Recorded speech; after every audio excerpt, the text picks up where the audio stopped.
আসসালামু আলাইকুম প্রিয় কৃষি উদ্যোক্তা ভাইয়েরা, আপনারা যারা এই সময়ে বাণিজ্যিকভাবে পেঁপে চাষাবাদ করতে যাচ্ছেন, এই সময়ে বাণিজ্যিকভাবে পেঁপে চাষাবাদে কিন্তু সব থেকে একটি উত্তম সময়। এই উত্তম সময়ে পেঁপে চাষাবাদের ক্ষেত্রে আপনাদেরকে অবশ্যই কিন্তু একটি জাত নির্বাচন খুবই একটি গুরুত্বপূর্ণ বিষয় হয়ে দাঁড়ায়।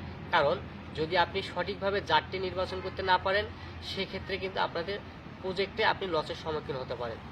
আসলে আমরা যারা পেঁপে চাষাবাদ করার সিদ্ধান্ত নিচ্ছি, সেক্ষেত্রে যদি আমরা পাকা পেঁপের জন্য চাষাবাদ করতে চাই, সেক্ষেত্রে পাকা পেঁপের যেগুলো সেরা জাত আছে সেই জাতগুলো আমাদেরকে নির্বাচন করতে হবে।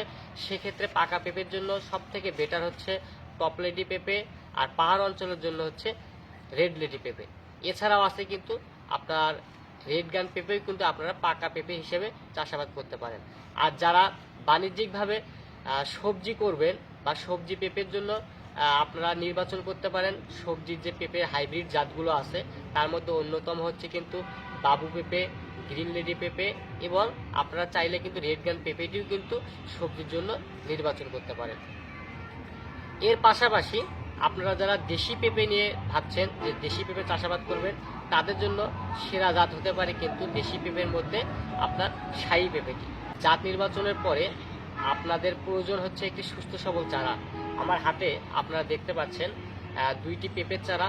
এই পেঁপের চারাগুলো কিন্তু একবারেই সুস্থ সবল এবং রোগমুক্ত।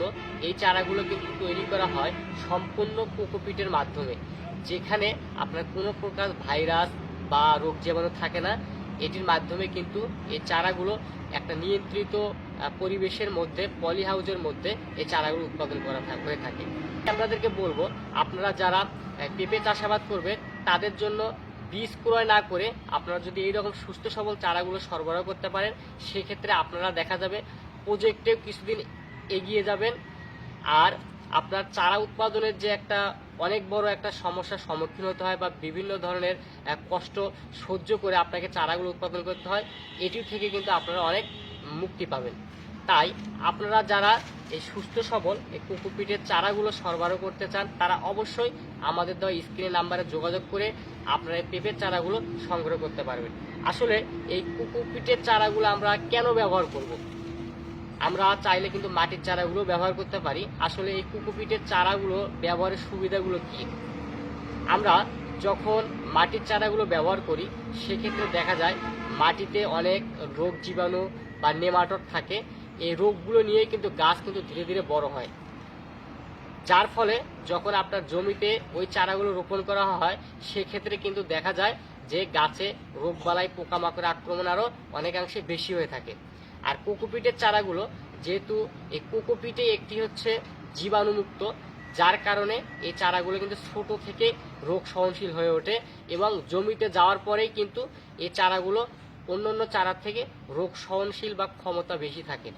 আসলে এই কোকোপিটের চারা যদি আমি আপনাদেরকে একটা উঠেই দেখাই, আপনারা দেখতে পাচ্ছেন যে আমি চারাটা কাপ থেকে যখন বের করলাম, এই শিকড়গুলো কিন্তু সবগুলো অক্ষত অবস্থায় আছে, একটা শিকড়ে কিন্তু ছেড়ে যায়নি। যখন আপনি এই চারাটা এইভাবে মাটিতে রোপণ করবেন, করার ফলে এই চারাটি কিন্তু এই অক্ষত যে শিকড়গুলো আছে, এই শিকড়গুলো দিয়ে কিন্তু 10 থেকে 12 ঘন্টার মধ্যে কিন্তু খাদ্য গ্রহণ শুরু করবে এবং গাছের গ্রোথ কিন্তু দ্রুত বৃদ্ধি পাবে। এবং অন্যান্য চারার থেকে এই চারাতে কিন্তু দ্রুত সময় কিন্তু আপনারা ফল পাবেন। তাই আমি মনে করি যে আপনারা যারা মাটির চারাগুলো ব্যবহার করে থাকেন, মাটির চারা থেকে বের হয়ে এসে আপনারা এরকম কোকোপিটের সুস্থ সবল চারাগুলো ব্যবহার করে আপনার প্রজেক্টকে আরও সুন্দরভাবে সাজিয়ে তুলুন। তাই দেরি না করে যারা আপনারা ভাবছেন পেঁপের চারা সংগ্রহ করবেন, অবশ্যই আমাদের দেওয়া স্ক্রিনের নাম্বারে যোগাযোগ করে অর্ডারগুলো কনফার্ম করলে আমরা কিন্তু সারা বাংলাদেশেই বাস ট্রান্সপোর্টের মাধ্যমে এই পেঁপের চারাগুলো সরবরাহ করে আসছি।